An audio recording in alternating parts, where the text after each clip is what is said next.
Hello and welcome to a very special How I Paint Things. We're back, baby! I had an awful cold lately, so I've been a little late in getting started, but let's hit the ground running. A lot of you guys really enjoyed the 15-minute tutorials for the 40k stuff that I've been doing, so I figured let's show Age of Sigmar a little love, because especially with these Chainrasps, the Nighthaunt, you're going to want a lot of miniatures on the table. Boy, do you want a lot of ghosts. So, this is a technique I was actually shown once upon a time, and it's nice and simple.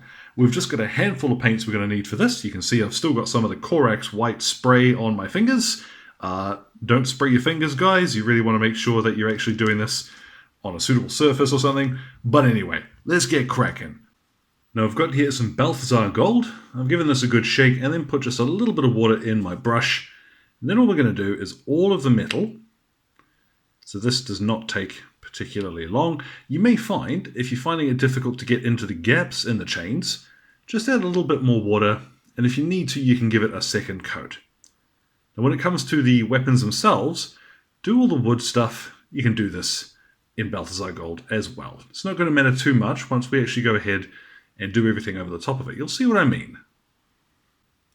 Now, if you end up with any of this in the wrong spot, all you need to do is grab a little Nilakh Grey, and you can cover over your Corax White, fix up any little mistakes. You'll probably find you don't need to in many places, but if you do, this is close enough to Corax White, it will not matter.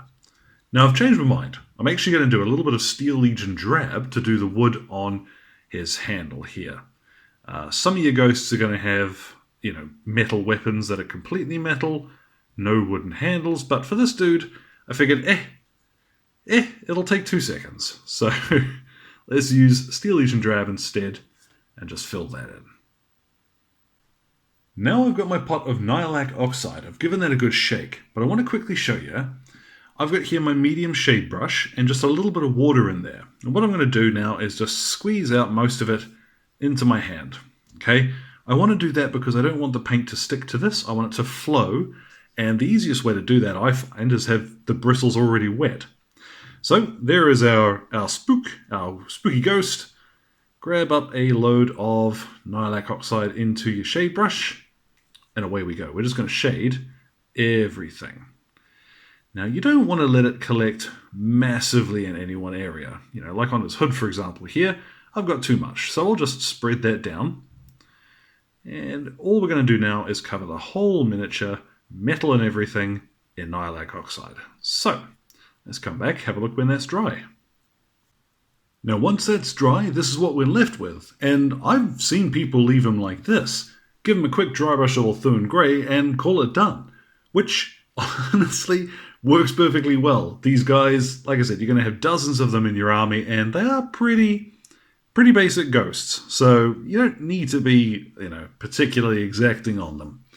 But let's crack on, do a little bit more. I've got my Nighthaunt Gloom, and I'm going to use a medium layer brush for this, rather than a shade brush, because I want a bit more control. What we'll do is just cover over all of the cape sort of section. You don't need to be terribly careful with this, but I like to be a little bit more fussy here. You're really just looking to change up the colour a little, so go around in your own time. I actually think it's probably easier if we tip them upside down. Now, not all of them you're going to be able to hold from the weapon, so do bear that in mind. But start from the edge and draw up towards the top of the cape. It's probably a bit easier. Anyhow, let's come back and have a look once this is all done and dried. Now once that's dried, this is what we've got. Nice bit of blue shade there. It looks pretty good.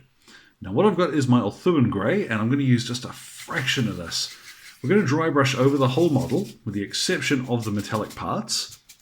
And I really want to make sure that I've got almost nothing on this dry brush. So, let's give it a good wipe off. And then very, very lightly at first, because I want to leave almost nothing behind. All I want, there we go, is just to pick up some of the edges and do a little bit of highlighting, particularly on the Nighthaunt Gloom, just to brighten up some of those edges. Now I'm not going to be I'm not going to put much of this on, I don't think. That's almost done. You can do this over the spooky green stuff as well if you fancy, just to bring up some of those edges. But all I really want is just enough. There we go. That's probably, yeah, done. Let's move on.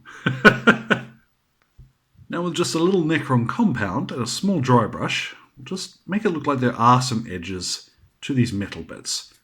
You don't need very much of this at all, and you want to be careful once you get around to the spooky green stuff you've already painted.